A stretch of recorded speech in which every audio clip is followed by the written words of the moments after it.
भारत को 6वीं बार संयुक्त राष्ट्र मानवाधिकार परिषद यानी यूएनएचआरसी की सदस्यता के लिए चुना गया। भारत का कार्यकाल 2022 में शुरू होगा।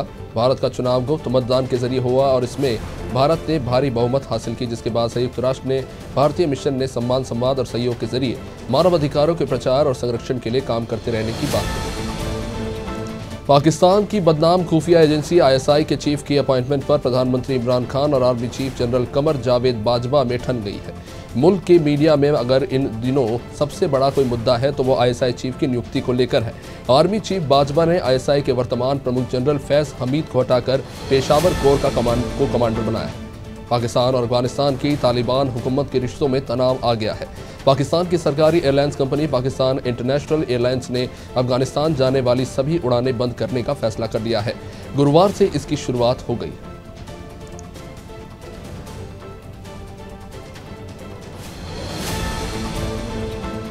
ह्यूमन स्मगलिंग यानी मानव तस्करी पर अमेरिका ने बेहद सख्त रुख अख्तियार कर लिया है।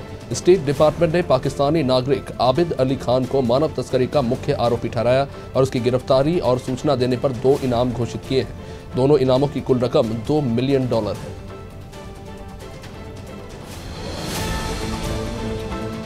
बांग्लादेश में हिंदू मंदिरों पर हुए हमलों के बाद 22 जिलों में बॉर्डर गार्ड के जवान तैनात कर दिए गए हैं। इन हमलों में 14 लोगों की मौत हुई है, जबकि दर्जनों लोग घायल हुए। सोशल मीडिया पर पवित्र कुरान के अपमान की अफवाह के बाद हिंदुओं के घरों और दुकानों को भी निशाना बनाया गया। देश में कई जगह हिंसक घटनाओं के बाद मोबाइल इंटरनेट बंद कर दिया गया। बांग्लादेश हिंदू यूनिटी काउंसिल ने बांग्लादेश के प्रधानमंत्री शेख हसीना से मांग की है कि हिंदुओं को सुरक्षा मुहैया कराई जाए। काउंसिल ने ट्वीट करके कहा है कि अगर बांग्लादेश के मुसलमान नहीं चाहते तो हिंदू पूजा नहीं करेंगे, लेकिन कम से कम हिंदुओं को तो बचा लीजिए। हमला अभी भी जारी है। पूजा मंडप में बांग्लादेश की सेना वो चाहती है। ताइवान के काओशुंग शहर में गुरुवार को 13 मंजिला इमारत में भीषण आग लग गई, जिसकी चपेट में आने से 46 लोगों की मौत हो गई है। वहीं 89 लोग झुलस गए हैं। दमकल विभाग ने बताया कि घायलों को अस्पताल ले जाया गया है, जिनमें 14 की हालत गंभीर है। आग बेहद भीषण थी और इमारत की कई मंजिलें आग में जलकर खाक हो गई। रूसी राष्ट्रपति व्लादिमीर पुतिन ने कहा कि युद्ध में महारत हासिल किए हुए इराकी और सीरियाई आतंकी अफगानिस्तान में दाखिल हो रहे हैं। पूर्व सोवियत स्टेट के सिक्योरिटी सर्विस प्रमुख के साथ वीडियो कॉन्फ्रेंसिंग में पुतिन ने कहा कि अफगानिस्तान में हालात सामान्य नहीं है। इराक और सीरिया के आतंकी, जिन्हें सैन्य ऑपरेशन में महारत हासिल है, तेजी से घुस रहे हैं। कोरोना वायरस कहां से और कैसे फैला, ये पता लगाने के लिए विश्व स्वास्थ्य संगठन ने 26 एक्सपर्ट्स का एक नया एडवाइजरी ग्रुप बनाया है। ये ग्रुप चीन में कोरोना के ओरिजिन की जांच करेगा। WHO की टीम ने इस साल की शुरुआत में भी चीन के वुहान शहर में 4 हफ्ते तक रुककर जांच करी थी, लेकिन किसी भी पुख्ता नतीजे तक नहीं पहुंच पाई। अमेरिका के पूर्व राष्ट्रपति बिल क्लिंटन कैलिफोर्निया के UC एरविन मेडिकल सेंटर में भर्ती कराए गए हैं। उनके प्रवक्ता ने जानकारी दी है कि उन्हें गैर कोविड संक्रमण के इलाज के लिए अस्पताल में भर्ती कराया गया था। क्लिंटन के डॉक्टरों ने बताया कि उन्हें क्लोज मॉनिटरिंग के लिए भर्ती किया गया है और एंटीबायोटिक्स और फ्लूइड्स दिए जा रहे हैं। ऑस्ट्रेलिया की द यूनिवर्सिटी ऑफ सिडनी के रिसर्चर्स के दावे ने एक नई बहस छेड़ दी है। एस्ट्रोफिजिकल रिसर्च जर्नल में एस्ट्रोनॉमर्स की एक अंतर्राष्ट्रीय टीम की रिसर्च प्रकाशित हुई, जिसमें ये कहा गया है कि आकाश गंगा के केंद्र से इस साल जनवरी में रहस्यमयी रेडियो तरंगें डिटेक्ट की गई हैं। पहचानी गई रेडियो तरंगें बिल्कुल नई हैं। वही सिग्नल की सिर्फ टाइमिंग की रहस्यमयी नहीं थी, बल्कि इसकी स्पीड भी काफी ज्यादा थी। रिसर्चर्स का ये दावा है कि रेडियो स्पेक्ट्रम से 100 गुना ज्यादा तेज हो सकता है। हालांकि रिसर्चर्स ने यह भी कहा है कि इसका मतलब ये नहीं है कि उन्होंने एलियन का पता लगा लिया है।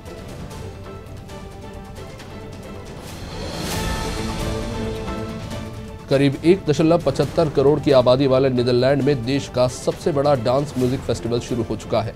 ये राजधानी एम्स्टरडैम में हो रहा है और 17 अक्टूबर तक चलेगा। फेस्टिवल के डायरेक्टर जॉन विलियम वेंडे और मेइनडर्ड्स कैनिस ने बताया कि फेस्टिवल 2 साल बाद हो रहा है, इसलिए लोगों में काफी उत्साह है। फेस्टिवल में रविवार तक तकरीबन 350 इवेंट हुए। विजयदशमी के पर्व पर राष्ट्रीय स्वयंसेवक संघ का 96वां स्थापना दिवस भी है। इस मौके पर नागपुर में हो रहे RSS के कार्यक्रम में संघ प्रमुख मोहन भागवत ने अपने संबोधन में कहा कि देश की युवा पीढ़ी को भारत के इतिहास का ज्ञान होना चाहिए, ताकि उससे सीखकर वे आगे बढ़ सके। स्वाधीनता से स्वतंत्रता की ओर हमारी यात्रा का वो प्रारंभ बिंदु था। जम्मू कश्मीर में सोमवार के बाद गुरुवार को आतंकियों और सुरक्षा बलों के बीच मुठभेड़ हुई, जिसमें एक जूनियर कमांडेंट ऑफिसर और एक जवान शहीद हो गया। यह encounter Jammu Rajouri Poonch national highway के करीब भिम्बर गली इलाके में हुआ, जो मेंढर सब डिवीजन में आता है। यहाँ भाटा धूरिया गांव है और इसी गांव में सर्च ऑपरेशन चल रहा है। देश में कोरोना महामारी के खिलाफ वैक्सीनेशन का आंकड़ा अगले कुछ दिनों में 100 करोड़ को पार कर जाएगा।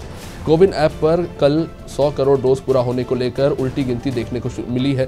भारत सरकार इस खास मौके पर बड़े कार्यक्रम करने की तैयारी में है।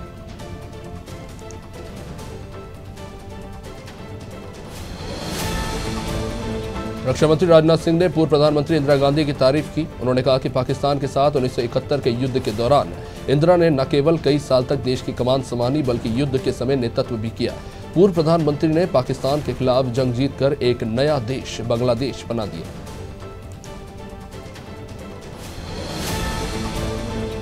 नवजोत सिंह सिद्धू को कांग्रेस आलाकमान से पंजाब प्रदेश कांग्रेस अध्यक्ष के तौर पर काम करने के निर्देश मिले हैं।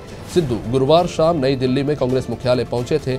मुख्यालय से निकलते समय मीडिया से बात करते हुए सिद्धू ने कहा कि उन्होंने पार्टी हाईकमान के सामने पंजाब और प्रदेश कांग्रेस के संबंध में अपनी प्राथमिकताएं रखी। केंद्रीय गृह मंत्री अमित शाह गोवा में थे, जहां उन्होंने कश्मीर में हालिया आतंकी गतिविधियों को लेकर एक बार फिर पाकिस्तान पर हमला बोला। शाह ने कहा कि पाकिस्तान कश्मीर में दखल देने की गलती ना करे, वो अपनी हद में रहे। अगर पड़ोसी मुल्क ने अपनी सीमाएं लांघी तो भारत एक और सर्जिकल स्ट्राइक करने से भी पीछे नहीं हटेगा। पंजाब कांग्रेस के प्रधान नवजोत सिंह सिद्धू और मुख्यमंत्री चरणजीत सिंह चन्नी के बीच खटास आने के बाद प्रदेश कांग्रेस में नए समीकरण बनते दिख रहे हैं। सीएम बनने के बाद चन्नी गुरुवार को पहली बार पूर्व मुख्यमंत्री कैप्टन अमरिंदर सिंह से मिलने पहुंचे। चन्नी के साथ उनकी पत्नी और बेटा बहू मौजूद थे।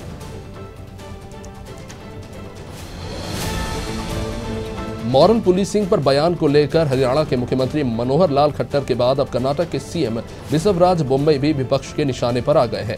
मुंबई से पत्रकारों ने मॉरल पुलिसिंग की घटनाएं बढ़ने और कुछ आरोपियों को बीजेपी विधायकों द्वारा सपोर्ट किए जाने को लेकर सवाल किया गया था। इस पर मुख्यमंत्री ने कहा कि किसी घटना पर प्रतिक्रिया होना लाजमी। महाराष्ट्र के अल्पसंख्यक मंत्री नवाब मलिक ने आरोप लगाया है कि उनके दामाद समीर खान को बीजेपी के इशारे पर फर्जी ड्रग्स केस में फंसाया गया था। नारकोटिक्स कंट्रोल ब्यूरो को उनके पास से कोई प्रतिबंधित नशीला पदार्थ नहीं मिला था। 9 जनवरी को समीर की पहचान साहिस्ता फर्नीचर वाला के पास से 7.5 ग्राम हर्बल तंबाकू जब्त किया गया था। बॉर्डर सिक्योरिटी फोर्स को अधिक अधिकार देने के मामले में पंजाब की सियासत में उबाल है। शिरोमणि अकाली दल बादल के अध्यक्ष सुखबीर सिंह बादल ने बड़ा खुलासा किया है। सुखबीर सिंह बादल का कहना है कि कैप्टन अमरिंदर सिंह जब मुख्यमंत्री रहे थे तब भी मंत्रियों की फाइलें विजिलेंस से मंगवाकर अपने पास रखते थे। जब कोई मंत्री आंख उठाता था तो उसे फाइल दिखाकर चुप करवाते थे। वहीं उत्तर प्रदेश में वाराणसी के रामनगर की विश्व प्रसिद्ध रामलीला पिछले 2 सालों से स्थगित है। रामलीला से जुड़े लोगों में सरकार और प्रशासन के प्रति काफी नाराजगी। उनका आरोप है कि कोरोना का हवाला देकर आध्यात्मिक कार्यक्रमों को स्थगित किया जा रहा है, जबकि बाकी सारे आयोजन धड़ल्ले से हो रहे हैं। रामनगर की रामलीला में 41 बार हनुमान का किरदार निभा चुके रामनारायण पांडे अब काफी वृद्ध हो गए हैं। वहीं एक टिप्पणी करते हुए राष्ट्रीय उपभोक्ता आयोग ने अहम फैसला सुनाया है। राष्ट्रीय उपभोक्ता आयोग के सदस्य दीपा शर्मा और सुभाष चंद्र की पीठ ने राजस्थान के जोधपुर के एक मामले में फैसला सुनाते हुए एक 2 व्हीलर सर्विस स्टेशन मेसर्स राजा मोटर्स के मालिक को एक मोटरसाइकिल चालक कालू खान को उसके वाहन की पूरी कीमत अदा करने को कहा है। मध्य प्रदेश में खाद की कालाबाजारी करने वालों पर रासुका लगाने के सरकार के फैसले पर मध्य प्रदेश कांग्रेस ने जमकर निशाना साधा। कांग्रेस विधायक कुणाल चौधरी का सरकार पर आरोप है। उन्होंने कहा कि सरकार की नीतियों के कारण ही खाद की कमी हुई है। कमलनाथ सरकार में 80% सरकारी सोसाइटी और 20% प्राइवेट खाद मिलती थी, लेकिन सरकार बदलते ही 45% प्राइवेट और 55% सरकारी हो गया। डिंडोरी के शहपुरा नगर सहित क्षेत्र में नवरात्र पर्व पूर्ण धार्मिक आस्था के साथ मनाया गया। नगर के सार्वजनिक प्रमुख प्रेमगंज, दुर्गा पंडाल, बस स्टैंड, गांधी चौक, दुर्गा उत्सव समिति और बाजार चौक में भक्तों की भारी भीड़ देखने को मिली। महाप्रसादी का वितरण भी हुआ।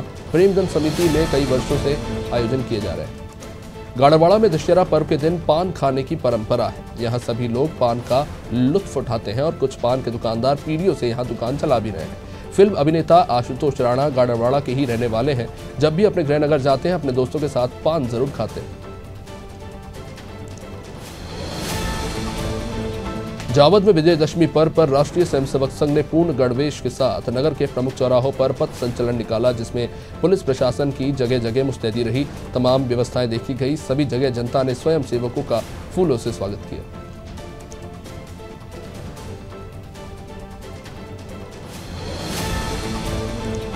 शारदीय नवरात्रि के पावन पर्व पर सिरोंज लटेरी क्षेत्र के विधायक माननीय उमाकांत शर्मा ने लटेरी में लगाई गई मां दुर्गा की झांकी स्थापित की और पूजा आरती की। समितियों को राशि भेंट कर उत्साहवर्धन किया गया, जिसमें लटेरी भारतीय जनता पार्टी मंडल सहित बड़ी संख्या में कार्यकर्ता और पदाधिकारी मौजूद रहे। मेगांव एसडीएम और नायब तहसीलदार ने कृषि उपज मंडी में सभी किसानों को खाद बांटे। एसडीएम ने बताया कि डीएपी खाद की कालाबाजारी हो रही थी, जिस पर छापेमार कार्रवाई कर वहां से ट्रकों को लोड करवा कर पर्याप्त मात्रा में खाद लाई गई। साथ ही कहा कि हमारे पास अभी 2400 बोरी खाद बाकी है। पोरसा तहसील के गोकुलपुरा में नकली खाद बनाने का गोदाम चल रहा था, जिसे पुलिस, कृषि और राजस्व विभाग ने संयुक्त रूप से कार्रवाई करते हुए पकड़ा। इफ्को के डीएपी खाद के खाली कट्टों में बहुतायत में मिलावट हो रही थी। खाद पैकिंग में लगे 8 मजदूरों से भी फिलहाल पूछताछ चल रही है।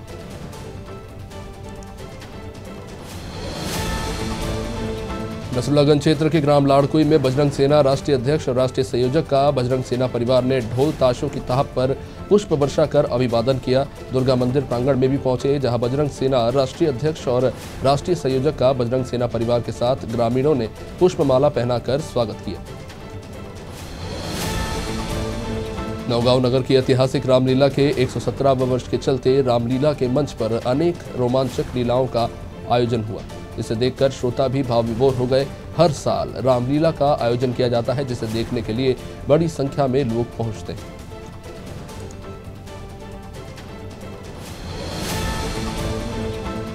पिपरिया रेलवे स्टेशन पर एक बुजुर्ग महिला की जान जीआरपी जवान की सक्रियता से बच गई। एक बुजुर्ग महिला पटरी पार कर रही थी और ट्रेन पिपरिया रेलवे स्टेशन से निकल रही थी। इसी दौरान ड्यूटी पर तैनात जीआरपी जवान योगेश पचौरी की नजर महिला पर पड़ी।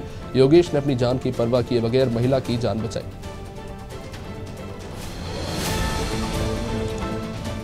इंदौर में डीजल और पेट्रोल में मिलावट का बड़ा मामला सामने आया है। प्रदेश के अंदर बड़े पैमाने पर पेट्रोल और डीजल में मिलावट का खेल चल रहा है। लंबे समय से माफिया सक्रिय है, जो बड़े स्तर पर पेट्रोल और डीजल में मिलावट कर रहे हैं। सरकार को करोड़ों रुपए के राजस्व का चूना लगा रहे हैं, जिसमें ग्रामीण क्षेत्रों में ये माफिया फल फूल रहा था। मंडला जिले में एक दिव्यांग दंपत्ति ने सिस्टम पर सवाल खड़े कर दिए। दिव्यांग दंपत्ति जब हाथों के सहारे 60 किलोमीटर दूर से राशन मांगने के लिए जिले के मुखिया के पास पहुंचे, तब तो सिस्टम पर सवाल खड़े होना लाजमी है। देवास तहसील के ग्राम हरसिंगोरी में पूरा परिवार दिव्यांग है, पर बावजूद इसके इनकी पात्रता पर्ची ही निरस्त कर दी गई है। कारण दिव्यांग दंपत्ति को 6 महीने से राशन नहीं मिला। 2 परिवारों के बच्चों का विवाद एक वृद्ध के मौत का कारण बना। ये मामला पटियाला के राजाबंदी गांव का, जहां रजक परिवार और राजपूत परिवार के बच्चों में विवाद हो गया। ये विवाद इतना बढ़ गया कि एक वृद्ध की मौत हो गई। मृतक के परिजनों का आरोप है कि वृद्ध के मौत का जिम्मेदार रजक परिवार है। दशहरा पर्व पर जगह जगह रावण दहन की तैयारियां जोरों पर है। मध्य प्रदेश के शाजापुर में भी लगभग 71 फीट लंबे दशानन के पुतले का दहन होगा। रावण दहन का मुख्य समारोह जिला मुख्यालय के स्टेडियम ग्राउंड में आयोजित किया जाएगा, लेकिन इससे पहले शहर के धान मंडी स्थित श्री कृष्ण व्यायामशाला में श्री राम, लक्ष्मण, हनुमान बने कलाकारों की शोभा यात्रा निकाली जाएगी, जो कि शहर के प्रमुख मार्गों से होती हुई गुजरेगी। वहीं इंदौर के गुमास्ता नगर में एक बर्तन व्यापारी के घर को चोरों ने निशाना बनाया। चोर व्यापारी के घर से 15 लाख की नकदी और सोने चांदी के जेवरात लेकर फरार हो गए। फरियादी के मुताबिक घर के सभी लोग बाहर गए हुए थे, तभी घर का ताला तोड़कर चोरों ने घटना को अंजाम दिया। गरियाबंद की थाना देवभोग पुलिस ने नाबालिग पीड़िता के साथ दुष्कर्म करने वाले आरोपी को जेल पहुंचा दिया। ये आरोपी पिछले 6 महीने से बहला फुसला कर पीड़िता के साथ दुष्कर्म कर रहा था। परिजन ने नाबालिग की गुमशुदगी की रिपोर्ट दर्ज कराई थी। जांच में पुलिस ने पीड़िता को ढूंढकर उससे पूछताछ की, जिसमें पीड़िता ने बताया कि आरोपी उसे शादी का झांसा देकर ले गया था। जगदलपुर के दंतेश्वरी मंदिर में शक्तिपीठ दंतेवाड़ा से मावली देवी की छत्र डोली का बस्तर के राज परिवार के सदस्य और बस्तरवासियों ने स्वागत किया। इसे देखने के लिए हर साल की तरह इस साल भी बड़ी संख्या में लोगों का जनसैलाब उमड़ा। हालांकि इस बार कोरोना महामारी की वजह से रस्म में काफी सतर्कता बरती गई। मान्यता के अनुसार 600 वर्ष से रियासत काल से ये सब चला आ रहा है। जांजगीर चांपा जिले के बेर्रा थाना क्षेत्र में देशी शराब की तस्करी करते एक आरोपी को गिरफ्तार किया गया। पुलिस को मुखबिर से सूचना मिली कि नवरत्न चंद्रा नामक युवक आसपास के ग्रामीण क्षेत्रों में शराब को महंगे दामों पर बेच रहा है। आरोपी के पास से 14 पाव देशी शराब बरामद की गई। कांकेर के पखनजूर में दुर्गा पूजा बड़े धूमधाम से की जाती है। पूजा में सुरक्षा को ध्यान में रखते हुए एसपी निरीक्षण करने पहुंचे और कोई बाधा न हो इसलिए सुरक्षा बढ़ा दी गई। वहीं एसपी ने क्षेत्रवासियों को दुर्गा पूजा की बधाई दी, साथ ही लोगों से कोरोना के नियमों का पालन करने की भी अपील की।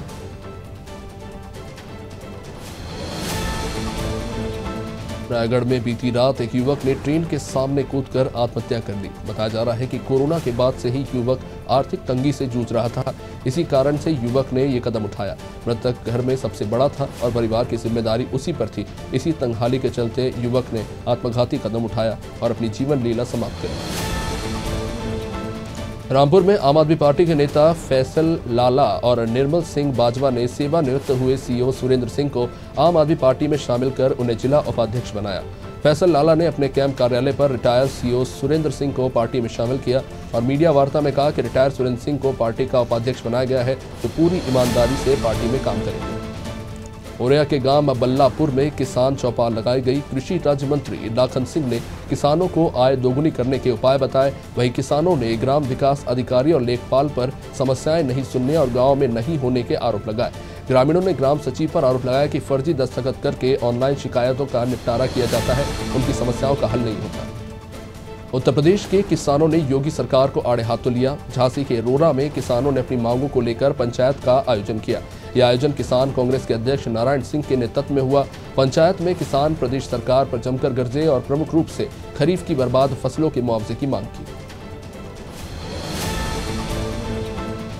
उत्तर प्रदेश के हमीरपुर में पुलिस ने युवक की हत्या का खुलासा करते हुए 2 आरोपियों को गिरफ्तार किया। पुलिस के मुताबिक पिपरोंदा रोड में 10 अक्टूबर की रात यूसुफ की हत्या की गई थी, जिसका शव 12 अक्टूबर को पुलिस ने बरामद किया। मामले में 2 आरोपियों को अब तक गिरफ्तार किया गया है। पूछताछ के दौरान आरोपी सरफराज और फैजान ने अपना जुर्म कबूल कर लिया। बिजनौर के कोतवाली की मेघना सिंह ऑस्ट्रेलिया में क्रिकेट खेलकर घर लौटी। इस दौरान उनका जोरदार स्वागत हुआ और रोड शो भी निकाला गया। मेघना सिंह ने भारतीय टीम के साथ ऑस्ट्रेलिया के खिलाफ 1 टेस्ट और 3 T20 मैच खेले, जिसमें उनका अच्छा खासा प्रदर्शन रहा। ऑस्ट्रेलिया में खेली गई क्रिकेट सीरीज के बाद पहली बार वो अपने गृहनगर पहुंची थी। एसपी रणदीप सिंह ने उनका जोरदार स्वागत किया।